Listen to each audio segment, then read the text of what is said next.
Hermano, cuando estás atravesando una crisis existencial, recuerda que estás en el umbral de algo hermoso de parte de Dios para ti.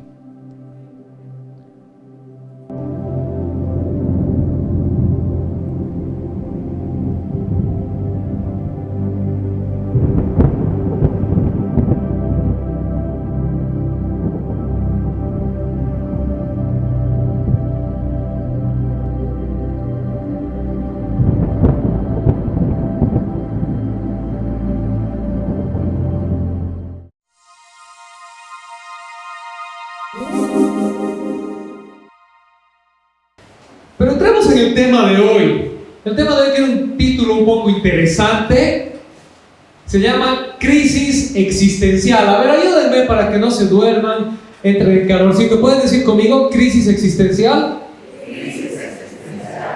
Y en términos populares, eso quiere decir cuando entras en una tremenda crisis interna, cuando no sabes qué hacer con tu vida, cuando todo parece que te sale mal y estás viendo y no sabes por dónde salir. Hay una corriente filosófica, hay una corriente psicológica por detrás del existencialismo, pero no nos vamos a perder hoy día en esos conceptos abstractos. El punto es este: hay momentos en la vida en los que la vida sale mal, ¿sí o no? A ver, levanten la mano si alguna vez en la vida les ha salido mal. Esteban, ayúdame un ratito. ¿Puedes poner la cámara amplia, por favor, la toma amplia? Y ayúdenme para que vean que no estoy hablando yo solo. A ver, levanten la mano si alguna vez en la vida les ha salido mal algo, o la vida ha salido mal. Ok, gracias. Bueno, resulta que esta es una situación normal de la vida, pero en los últimos años el planeta entero ha entrado en un modo de crisis existencial. De repente, en marzo del año pasado, del 2020, para los que nos vean en el futuro y digan, ¿cuándo sucedió eso? El mundo se detuvo. Yo todavía me acuerdo, en enero o febrero de ese año, del 2020, tuvimos una reunión con los líderes de la iglesia, planificando lo que iba a ser ese año, porque era el 5º año de la iglesia, y hablando del 5º aniversario, de lo que Dios iba a hacer y de los planes, y a las 2 semanas de alto cancelamos todo y vemos qué pasa. Y me acuerdo hablando con algunos amigos empresarios que habían hecho sus proyecciones después de un 2018 y 2019 de un apogeo económico, y de repente llega el 2020 y todo se cae. Y hablaba con parejas que estaban en la cúspide de su relación y en noviembre estaban en terapia intensiva emocional. Y personas, y realmente, o sea, el mundo entero se detuvo. Y entramos en una crisis y todo lo que habíamos planificado, soñado, visto, creído, de repente se detuvo. Y se detuvo de tal manera que no había salida. No es como otras veces que la viveza criolla te ayuda, ¿verdad? Como cuando te pasas en rojo y te para el policía y tienes tu listo abanico de excusas y tus maneras de salir del paso, ¿verdad? El latino está acostumbrado a salir del paso, ¿sí o no? ¿Sí? ¿Cuándo ha sido la última vez que has hecho un examen que de verdad lo has estudiado y no has pensado voy a salir del paso? No me respondan, universitarios. El latino está acostumbrado a salir del paso. Y de repente el mundo se detiene y en esta no puedes salir del paso. ¿Me entiende? No le puedes hacer el quiebre al virus. Nos toca encarar la decepción, la crisis, la situación. Y entonces nos confronta la fe. Lo que creemos, lo que esperamos y lo que realmente es. ¿Están siguiendo? ¿Sí? Y entonces entran iglesias que han entrado en full modo crisis. Y han empezado a hacer una serie de cosas tratando de pensar que podían hacer el quiebre, podían salir del paso con el virus. Y lamentablemente han pagado un precio muy alto. Han habido corrientes políticas, corrientes sociales, que han dicho el virus no es para nosotros, como si fuera selectivo, ¿no ve? Y han pagado un precio muy alto. Porque este virus nos ha hecho recuerdo que el planeta Tierra es bien democrático. No hace acepción de personas. ¿Y ahora qué hacemos? Bueno, tengamos esa idea en pausa un rato, porque nosotros en el siglo XXI, el ser humano posmoderno, el ser humano electrónico, el ser humano desarrollado, el ser humano científico, intelectual, que ha conquistado las últimas fronteras del universo, no está acostumbrado a que la vida se detenga y le diga: no hay nada que puedas hacer. Seamos sinceros, ¿cuántos pensaron que iban a vivir un momento en el planeta en el que iba a pasar algo que te iba a decir: no hay nada que puedas hacer? ¿Alguna vez lo habían pensado? No, ¿verdad? Hemos visto tanta película, hemos visto tanto CSI, o lo que le llamen, que realmente no estamos acostumbrados a no poder salir del paso. Pero ¿sabes qué? Durante toda la historia de la humanidad, el ser humano ha enfrentado un tipo de vida como este. El ser humano ha vivido y ha sobrevivido en un mundo en el cual el ser humano no podía salir del paso. Y ahí entra la fe. ¿Estamos acá todavía? ¿Sí? Y entonces vamos a un momento en la historia en el que una persona en particular y un grupo de personas que por lo general lo seguían se enfrentaron con algo así. Y retrocedemos 2000 años más o menos y entramos a lo que algunos llaman el Domingo de Ramos, a la entrada triunfal. ¿Has escuchado hablar de la entrada triunfal o el Domingo de Ramos? Jesús está llegando a Jerusalén.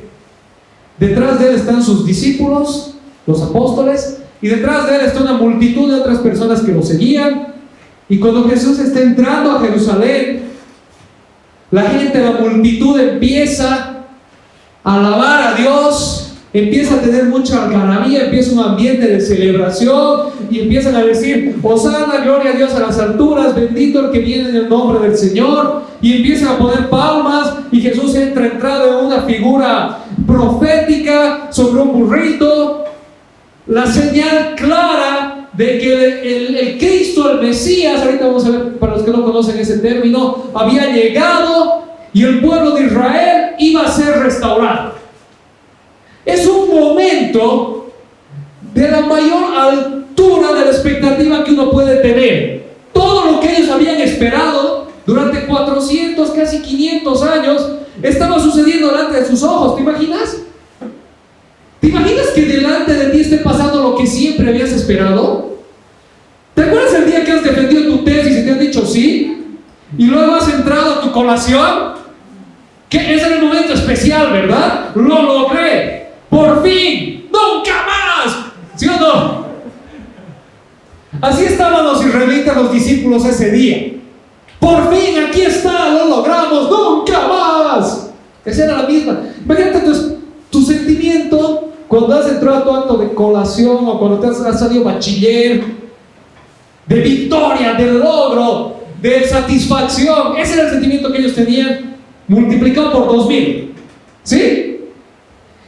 Inmediatamente después de eso está en Marcos 11, lo pueden leer en su casa. Los siguientes 3 capítulos nos cuentan la cúspide de la autoridad, la popularidad y el poder de Jesús en la tierra.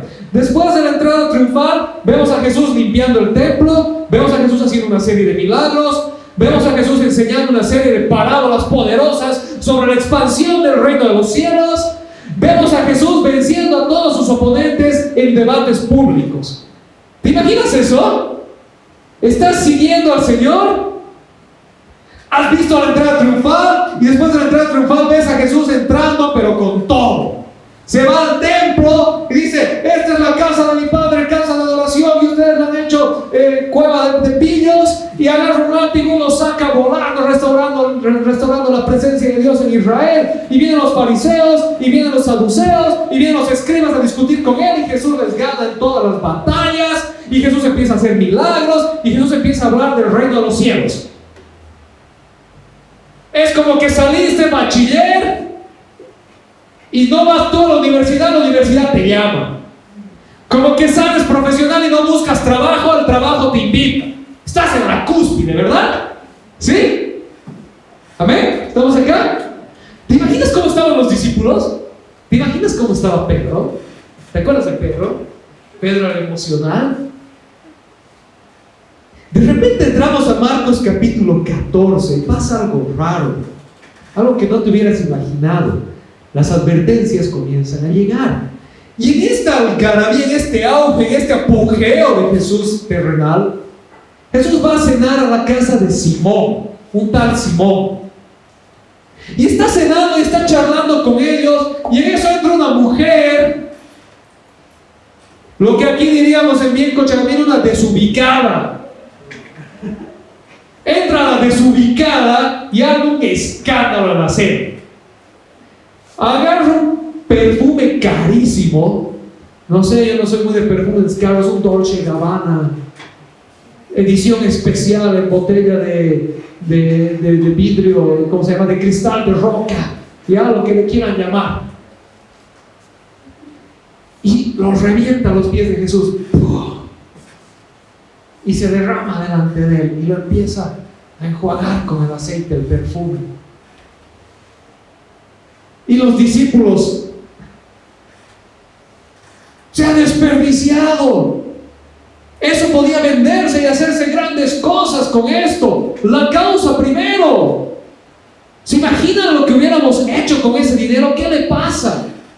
¡Qué desperdicio! Y Jesús les responde algo extraño. Marcos 14:8. Jesús les dice: ella hizo lo que pudo, ungió mi cuerpo de antemano, preparándolo para la... ¿Pueden leer la última palabra fuerte? ¿Solo la última palabra? Pero a ver un ratito. Jesús está en su apogeo, acaba de ganarles a todos, y entra esta mujer cuando los discípulos están en full modo conquista. Y esta mujer hace algo rarísimo, y Jesús dice: me está preparando para la sepultura. Nosotros vemos la historia desde la resurrección para adelante, ¿verdad? Pero ellos están en pre-resurrección. ¿Cómo te vas a imaginar que una persona de 33, 36 años de edad, saludable, en el apogeo de su popularidad, de su poder, capaz de levantar muertos, se va a morir? Y entonces ella me ha preparado para la sepultura. ¿Qué está pasando?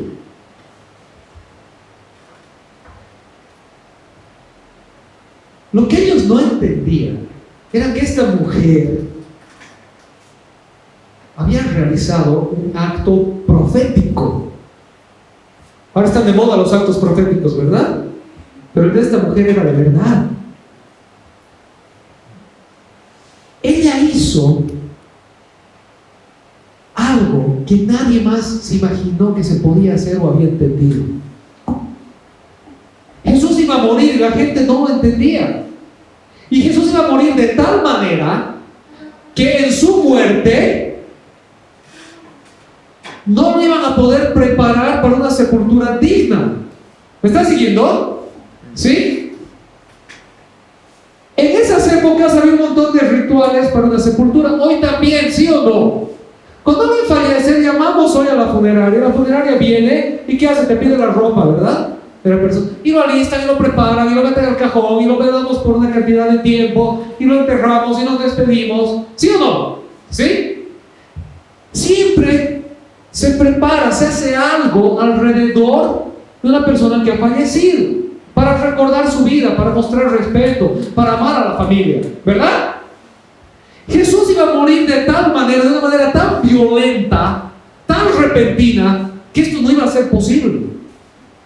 No iban a poder hacer esto. Y Jesús le dice: ella ha venido y me ha preparado a mí de antemano para esto, porque cuando yo muera no se va a poder llevar a cabo, así que ella lo está haciendo de manera profética, de manera preventiva. ¿Me están siguiendo? ¿Están acá todavía?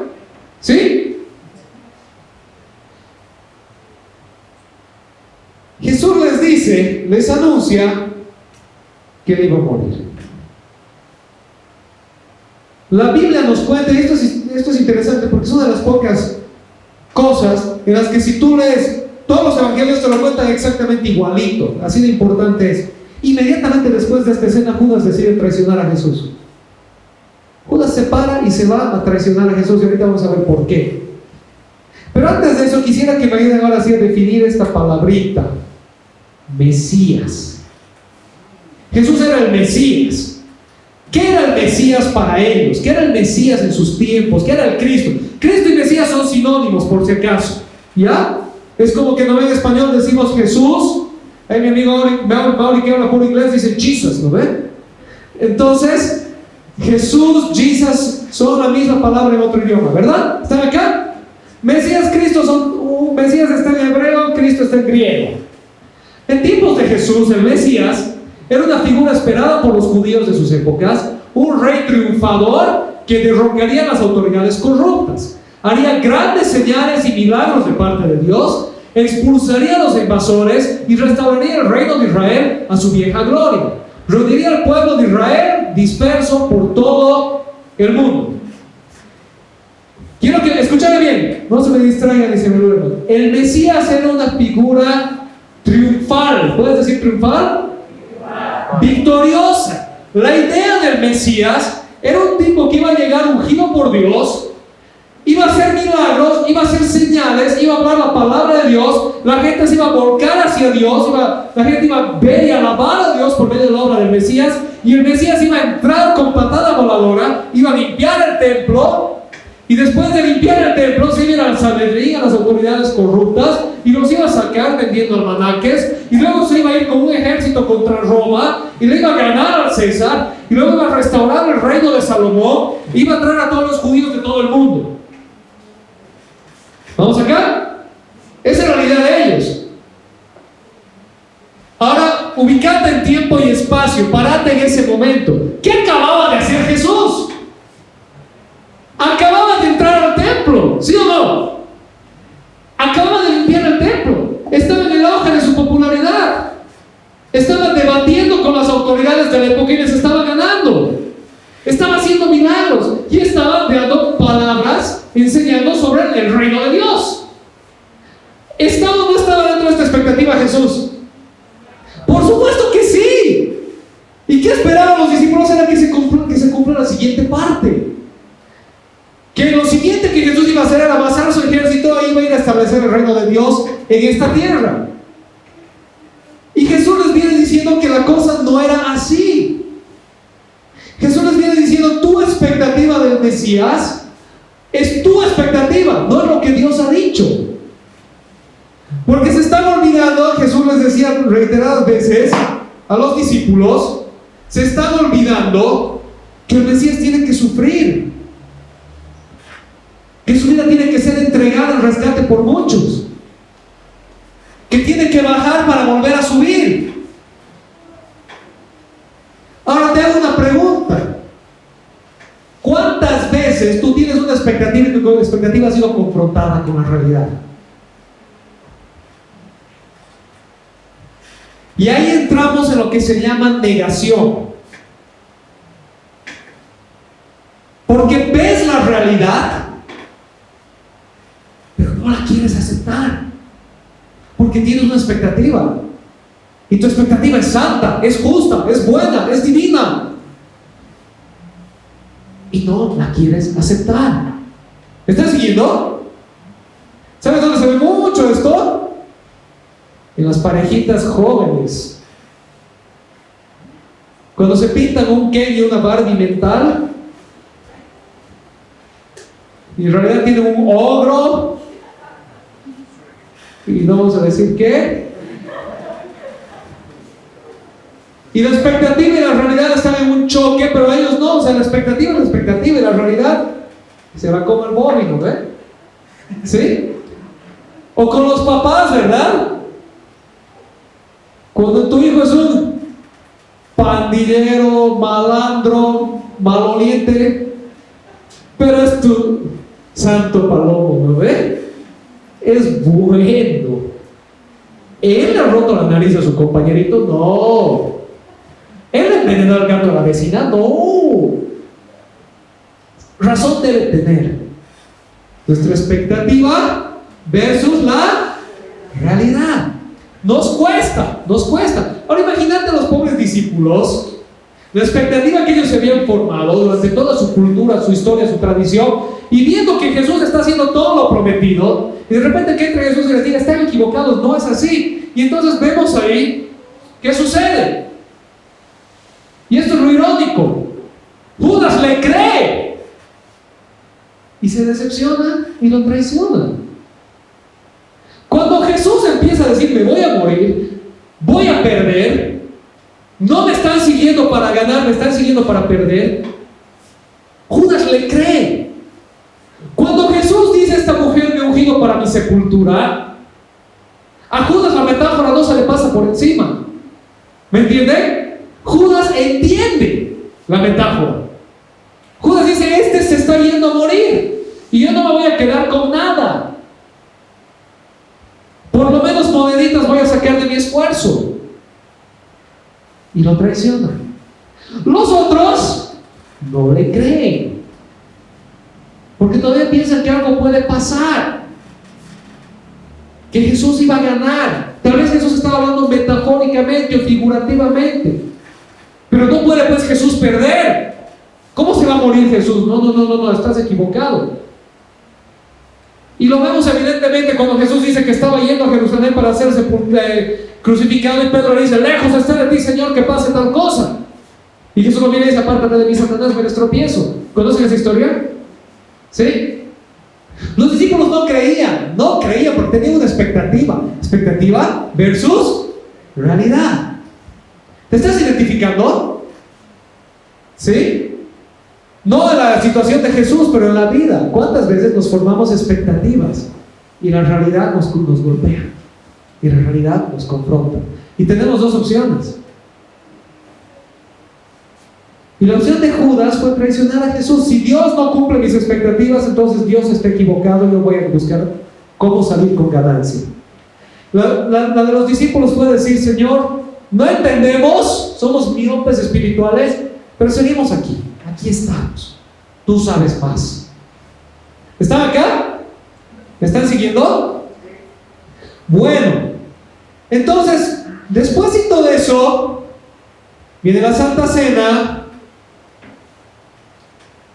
Jesús les vuelve a decir lo que iba a pasar, parten el pan, toman el vino, y Jesús les dice, uno de ustedes me va a traicionar. Y los discípulos dicen, ¿seré yo, Señor? Todos todavía confundidos. Y entonces inmediatamente después de eso Jesús les anuncia algo. Y aquí vamos a ver a lo que yo he denominado Pedro el Valiente. A ver, ¿pueden decir conmigo Pedro el Valiente? Pedro el Valiente. Varias veces tú y yo hemos sido Pedro el Valiente, ¿lo ve? ¿Sí? Yo nunca, jamás. El Edu lo hará, pero yo no.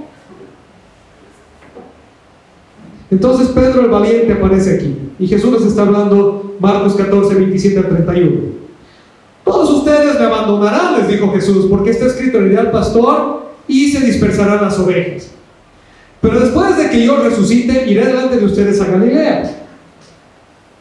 Y aquí está. A ver, léalo fuerte, por favor, a la cuenta de 3. A la 1, a las 2 y a las 3. Aunque todos te abandonen, yo no. Pedro el Valiente. Aunque todos lo hagan, yo nunca. Yo no. Te aseguro, le contestó Jesús, que hoy, esta misma noche, antes de que el gallo cante por segunda vez, me negarás 3 veces. Ayúdame con Pedro. 1, 2, 3. Aunque tenga que morir contigo, insistió Pedro, jamás te dejaré, y los demás dijeron lo mismo. Pedro el Valiente. Jesús les dice, me negarán. Yo no, Señor. Todos ustedes me van a negar. Yo no, Señor. Con vehemencia. Yo no. ¿Y los demás? No se quieren quedar atrás, yo tampoco. Si Pedro no te deja, yo tampoco. Mira, Señor, a mí. ¿No es?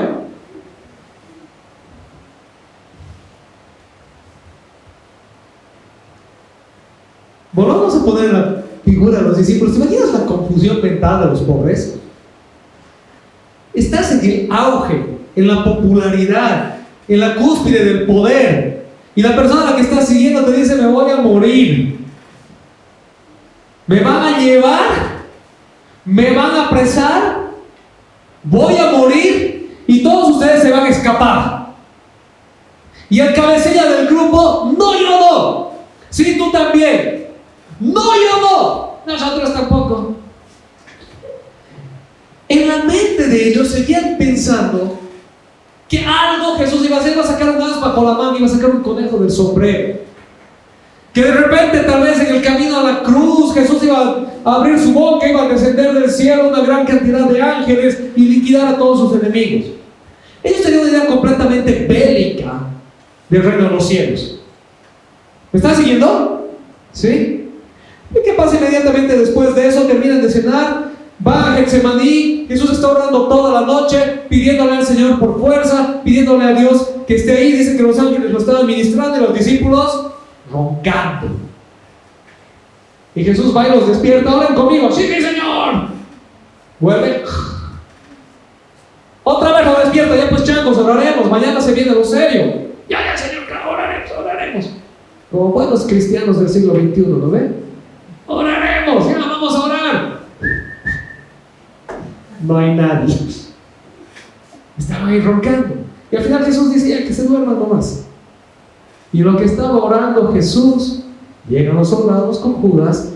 Jesús es apresado, lo llevan a un juicio, le hacen un juicio falso, lo llevan de Pilatos a Herodes a Pilatos y toda la historia. Conocen ustedes toda la historia, ¿verdad? Pilatos lo presenta, Pilatos piensa que Jesús es justo, no lo quiere condenar, trata de convencer a los judíos, pero los judíos están bien metidos en la idea. Y en medio de todo ese afán, en medio de esa noche, Marcos nos cuenta sobre Pedro el cobarde. ¿Se acuerdan de Pedro el valiente? ¿Sí? Ahora entramos a ver a Pedro el cobarde. Antes de eso, cuando se lo llevan a Jesús, ¿qué piensan que pasa con todos los yo tampoco, Señor? ¿Se acuerdan quiénes son los yo tampoco, Señor? ¿Qué piensan que pasa con todos ellos? Se hacen humo, como Jesús les dijo, salen corriendo. Pero Pedro efectivamente va hasta el lugar del juicio, hasta la noche donde estaban llevando a cabo el juicio. Y entonces ahí vemos, está llevando a cabo el juicio de Jesús y dice: mientras Pedro estaba abajo en el patio, pasó una de las criadas del sumo sacerdote. Cuando vio a Pedro calentándose, se fijó en él. Tú también estabas con ese nazareno, con Jesús, le dijo ella. Pero él lo negó: no lo conozco, ni siquiera sé de qué estás hablando. Y salió afuera a la entrada y cantó el gallo. Cuando la criada lo vio allí, les dijo de nuevo a los presentes: este es uno de ellos. Él lo volvió a negar. Poco después, los que estaban allí le dijeron a Pedro: seguro que tú eres uno de ellos, pues eres Galileo. Él comenzó a echarse maldiciones: no conozco a ese hombre del que habla, les juró. Al instante, un gallo cantó por segunda vez. Pedro se acordó de lo que Jesús le había dicho: antes de que el gallo cante por segunda vez, me negarás 3 veces. Y se echó a llorar. Y aquí llegamos a la crisis existencial de Pedro. Este es el momento en el que el mundo de Pedro se derrumba. Este es el momento en el que Pedro se da cuenta: no hay vuelta atrás, no hay un as bajo la manga, no hay cómo darle la vuelta a esto. Así es. ¿Has enfrentado una vez ese momento en tu vida? En el que la realidad te ha golpeado y se te han acabado los planes, se te han acabado las ideas, se te han acabado las expectativas, y simplemente te has enterado de que así es. No hay otro más. Y Pedro entra en crisis existencial y se pone a llorar. Y se pone a llorar y se derrumba. Y sale. Jesús es juzgado, es humillado y es crucificado. Y en la escena de la crucifixión, ¿quién no estaba? Pedro. El único apóstol que fue a la cruz fue Juan, con María. La famosa escena del Evangelio de Juan, ¿verdad? Mujer, este es tu hijo, este es tu mujer, él es tu hijo, él es tu madre. Y Jesús le está diciendo en otras palabras a Juan: cuidada, se ha quedado sin mí, cuidado. ¿Ya? Pero para Pedro esa noche todo había terminado. Se acabó. Sus sueños, sus metas, sus expectativas, por lo que había dejado todo atrás, por lo que había renunciado a todo, todo lo que había confiado, se derrumbó. ¿Están acá? Crisis existencial. ¿Te puedes identificar un poco más con Pedro ahora? ¿Sí? Cuando todo se acaba, se derrumba, cuando no hay nada que puedas hacer. Tenemos una imagen que les quiero mostrar. Si me pueden ayudar en multimedia. Porque aquí viene el corazón del asunto. Porque mientras Pedro estaba caminando como un ser humano, Dios no dejó de ser Dios. Y para el hombre, para el ser humano, la cúspide del éxito estaba en la entrada triunfal, y la cruz fue el mayor fracaso. Pero para Dios, la entrada triunfal no fue más que un paso hacia la cruz, la verdadera victoria. Y quédate ahí un momento y date cuenta. No lo leas todo todavía, quédate en el primero. La idea de éxito entre Dios y el hombre son completamente diferentes. ¿Están aquí? El concepto de éxito de Dios y el concepto de éxito del ser humano no son iguales. Lo que para ti puede ser la cúspide de tu vida, para Dios no es más que un punto en tu historia hacia lo que Él realmente tiene preparado para ti. ¿Están acá? ¿Amén? La mujer que derramó el perfume para el ser humano había desperdiciado recursos. Para Dios, ella había ungido a Jesús proféticamente. Dios no opera en nuestra lógica. ¿Estamos acá? Dios no funciona bajo nuestra lógica. Dios no se maneja de acuerdo a nuestra economía, a nuestras expectativas.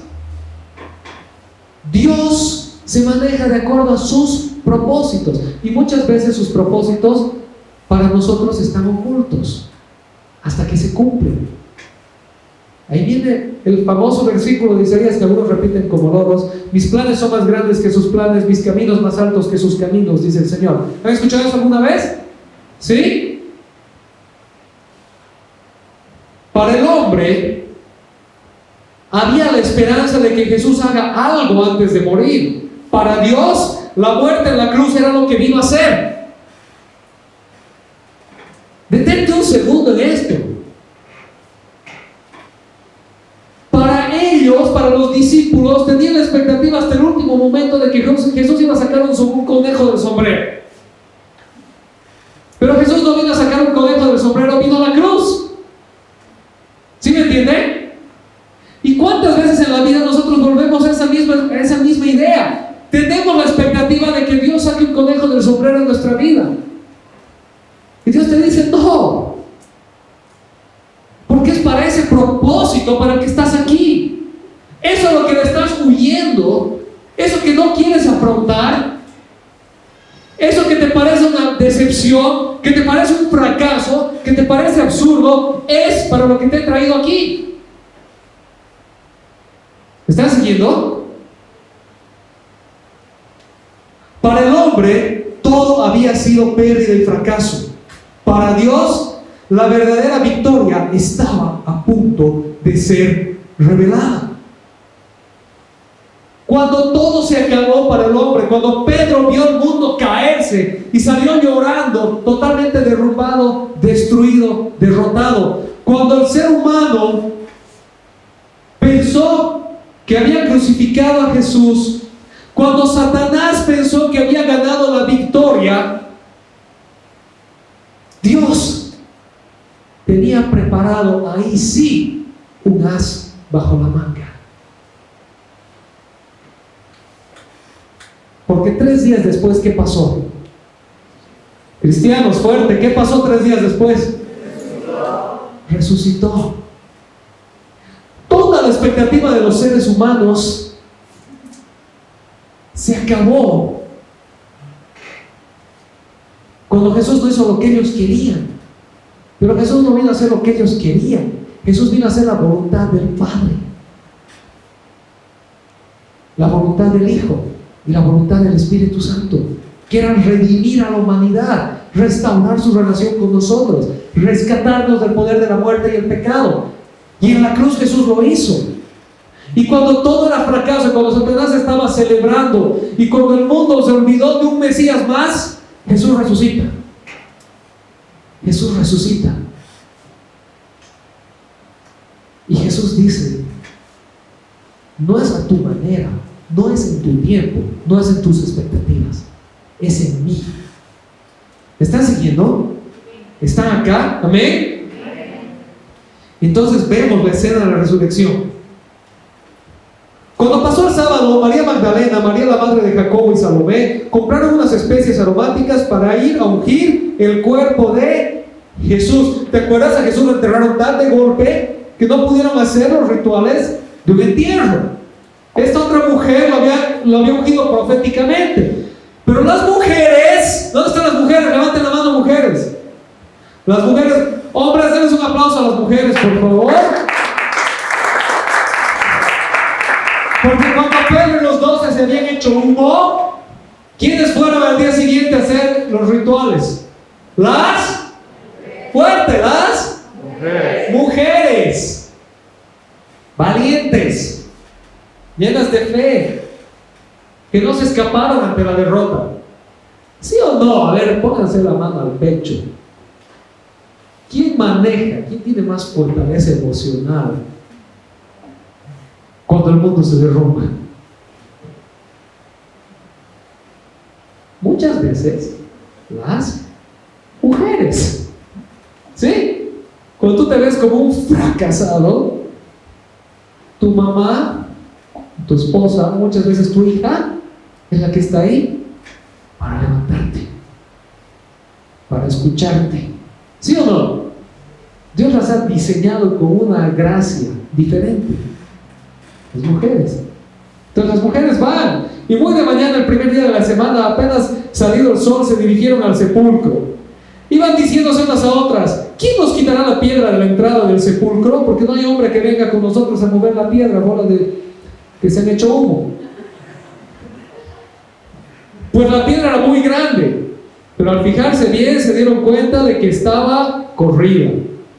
Al entrar en el sepulcro, vieron a un joven vestido con un manto blanco sentado a la derecha y se asustaron. No se asusten, les dijo. Ustedes buscan a Jesús el Nazareno, el que fue crucificado. Ha resucitado. No está aquí. Miren el lugar donde lo pusieron. Jesús tenía un plan desde el principio. No era el plan de la gente, no era la expectativa del hombre, era el plan de Dios. Pero Él lo tenía desde el principio. Cuando el mundo se cayó para el hombre, cuando el mundo se cayó para Pedro, para Jesús no. Jesús ya tenía un plan. ¿Me estás siguiendo? Cuando tu mundo se cae, a Jesús no se le ha caído. Él sigue teniendo un plan. ¿Amén? Amén. ¿Estamos acá? Bueno, la Biblia no nos cuenta mucho más, Marcos no nos cuenta mucho más acerca de los discípulos en ese momento. Pero si empezamos a leer los otros evangelios, nos vamos a dar cuenta que primero se ocultaron, después de ocultarse se fueron a hacer lo que siempre hacían. ¿Sí? Primero se escondieron por si acaso nos vengan a buscar a nosotros más. Señor, ayúdanos por favor, Dios mío. No. Valientes. Y después de que vieron que no les pasaba nada, vamos de pesca. Vamos a hacer lo que sabemos hacer. Fue una bonita experiencia, hermano. Yo amaba la iglesia, pero amo más el negocio. Los discípulos se fueron a hacer su vida, decepcionados, rendidos, derrotados. Pero en esta escena, Marcos la comprime. Y Marcos 16:7 dice algo súper lindo. ¿Qué le dice el ángel a las mujeres? Pero vayan a decirles a los discípulos, ¿y a quién? A Pedro. Él va delante de ustedes a Galilea, allí lo verán tal como les dijo. Vayan a decirle a los discípulos y a Pedro. Los discípulos se habían rendido. ¿Sabes quién no se había rendido? ¿Quién no se había rendido? Jesús. Cuando ellos estaban derrotados, cuando ellos levantaron las manos, cuando su mundo se desmoronó, Jesús no se rindió con ellos. Y cuando Pedro lo negó 3 veces, Jesús lo llamó por nombre. ¿Estás acá? Jesús se encargó de dejar bien en claro que aunque Pedro lo haya negado 3 veces, Jesús no estaba negando a Pedro, lo estaba llamando, lo estaba trayendo de vuelta. Que si alguno de nosotros venía y le decía, pero Pedro, tú lo has negado ahí en el patio mientras yo me estaba ocultando, Pedro podía decirle sí, pero él me llamaba a mí por nombre. ¿Sabes qué? No importa qué tanto hayas tocado fondo, Jesús no se ha rendido contigo. No importa que anoche lo hayas negado 3 veces antes de que cante el gallo, antes de que llegue el WhatsApp de tu mamá. Él no se ha rendido contigo. Amén. Él no se ha rendido contigo. Él sigue teniendo un plan. Él sigue teniendo un propósito. Las cosas no se le han salido de las manos. No importa cuánto hayas metido la pata, a Él no se le han acabado las ideas. Él sigue llevando a cabo su propósito y te sigue llamando por nombre. ¿Me están siguiendo? Amén. Y les dice el ángel, vayan a decirles a los discípulos, otra vez las mujeres. ¿Quiénes son las primeras testigos de Jesús en toda la historia de la Biblia? Las mujeres. La primera persona a quien Jesús le dice que es el Mesías es a una mujer. Está de más decir que Jesús se encarnó en una mujer. O sea, Jesús era hombre, pero nació del vientre de una mujer. Y cuando Jesús resucitó, las primeras que lo conocieron fueron las mujeres. Gloria a Dios por las mujeres, ¿o no? Amén. Si no había mujeres, ¿quiénes decían los discípulos? Y después pueden leer los otros evangelios que los cabezaduras ni les creen. Pero bueno, Jesús lo llama. Y luego Jesús aparece a ellos. Y sucede algo especial. Jesús les da el Espíritu Santo. ¿Y saben qué pasa con Pedro después de eso? Ya estamos terminando. ¿Saben qué pasó con Pedro después de encontrarse con el Jesús resucitado y recibir el Espíritu Santo? Están en Pentecostés en Jerusalén, hay gente de todo el mundo y están todos en un momento de crisis de fe, están hablando en lenguas y están saltando y adorando a Dios. Y toda la gente alrededor dice, estos están borrachos, ¿qué les pasa? ¿Y quién se para y habla ahí? ¿Quién da más?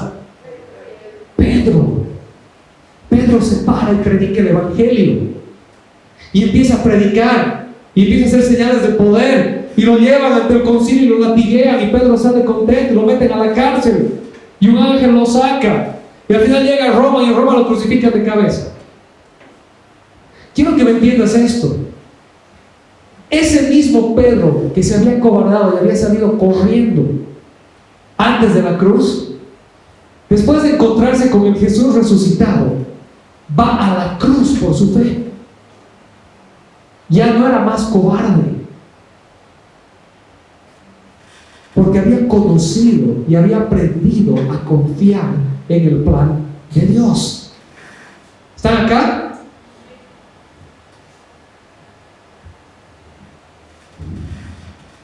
Cuando tocamos fondo, cuando el mundo se detiene, cuando nuestras expectativas son destruidas, Cuando todo por lo que hemos pensado, soñado, planificado, creído, se destruye.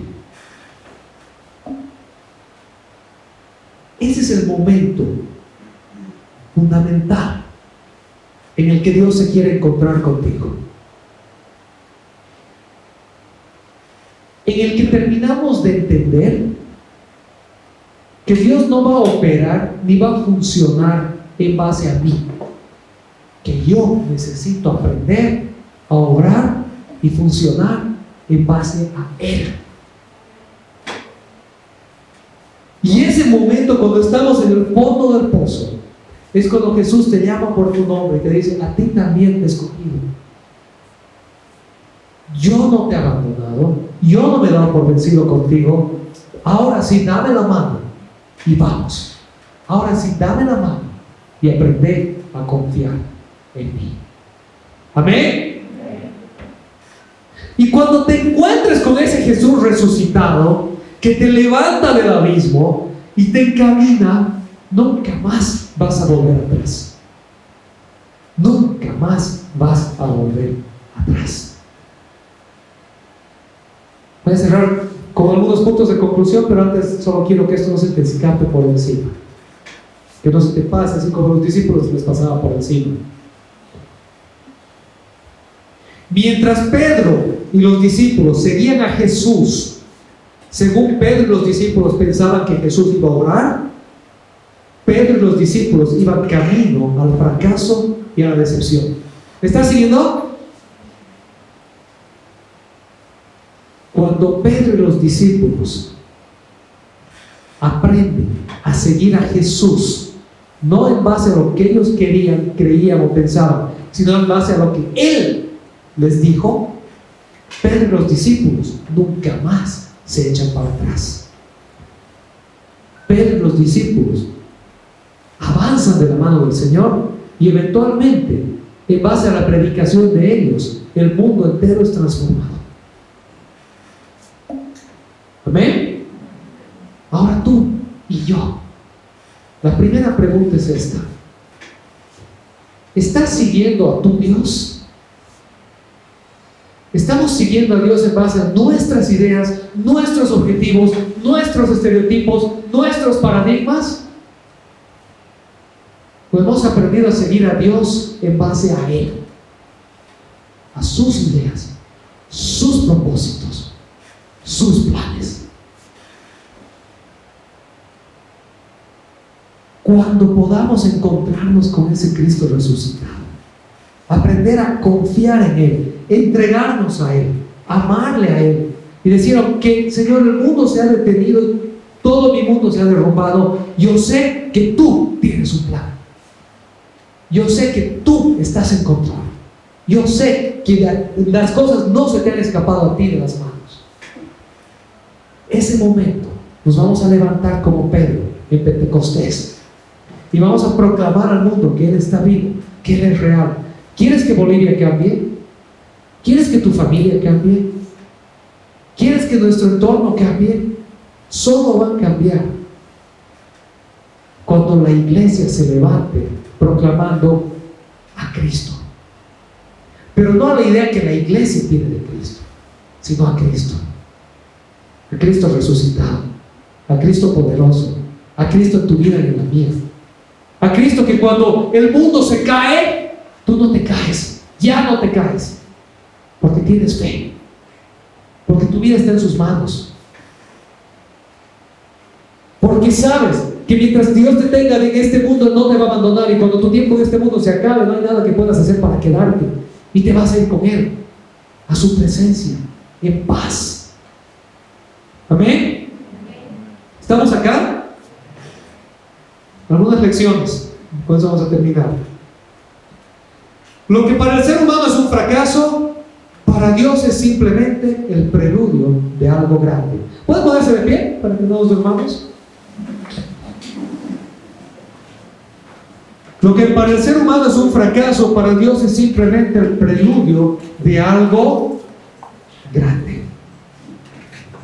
Cuando el ser humano se da por vencido, Dios sigue trabajando tras bambalinas. Cuando el ser humano falla a Dios, Dios no se da por vencido con el ser humano. ¿Puedes apropiarlo? En vez del ser humano, yo quiero ser bien inclusivo, pero tú puedes decir cuando yo. ¿Sí? ¿Lo repasamos? Ayúdenme, los que están en sus casas pueden hacer el mismo ejercicio. Puedes decir, lo que para mí es un fracaso, para Dios es simplemente el preludio de algo grande. ¿Pueden decirlo?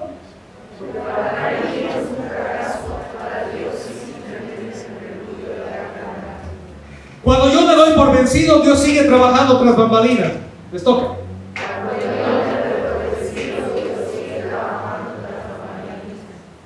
Cuando yo le fallo a Dios, Dios no se da por vencido conmigo.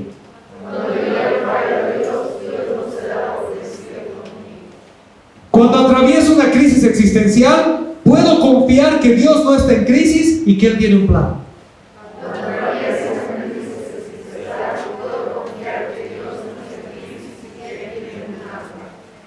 Cuando Dios dice algo, por más que vaya en contra de mi expectativa y me parezca absurdo, debo confiar en el que Él sabe más que yo.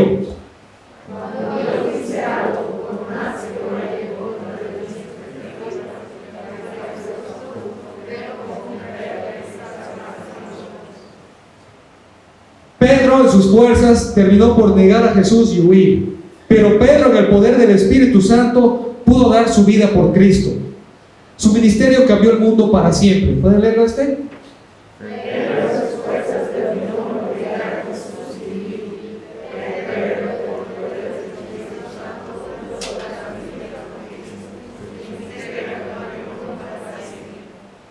Hoy yo, en mis fuerzas, terminaré siempre por negar y huir, pero en el poder del Espíritu Santo podré llevar adelante el propósito de Dios para mi vida.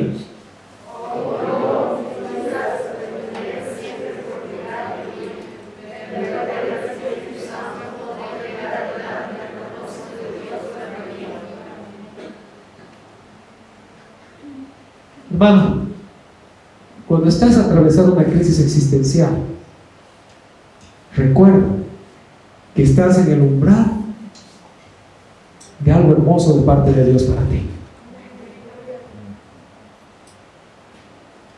Solo pon tu mirada en Cristo. Amén. Aférrate a Él, confía en Él, espera en Él. Él resucitó, Él vive y Él te ha llamado por nombre. Amén. Amén. ¿Oramos? Señor, te damos gracias el día de hoy. Gracias, Señor, por tu infinito amor. Gracias, Señor, porque no hay crisis, no hay fracaso, no hay derrota, no hay pandemia que escape a tus manos. Porque en medio de todo esto, Señor, tú tienes planes y propósitos divinos. Porque, Señor, tú sigues estando ahí. Y tú lo que más quieres es que te podamos conocer aún más íntimamente en medio de la crisis. Que podamos poner nuestra mirada en ti y reconocerte. Y aún, Señor, esas veces que hemos fracasado, que te hemos negado, que hemos caído como Pedro, gracias porque tú nos recuerdas que para ti ese no es el fin. Que tú sigues estando vivo, que tú sigues teniendo un plan y que tú nos sigues llamando por nombre para ser restaurados, Señor, en ti. Ayúdanos, Señor, a caminar en tus fuerzas, a confiar en tu plan, a depender de tu Espíritu y a ser un testimonio tuyo al mundo que no te conoce, Señor. Gracias te damos, Padre, y oramos en el nombre de Jesús. Amén. Amén. Realmente espero que el mensaje haya sido de bendición y que la historia de Pedro nos ayude a levantarnos en fortaleza, aún en las mayores crisis existenciales. Si este mensaje te ha ayudado y te ha bendecido, ¿le puedes dar un aplauso al Señor? Hola, soy Cara Asbun. Gracias por acompañarnos hoy. Quiero invitarte a suscribirte a nuestro canal de YouTube.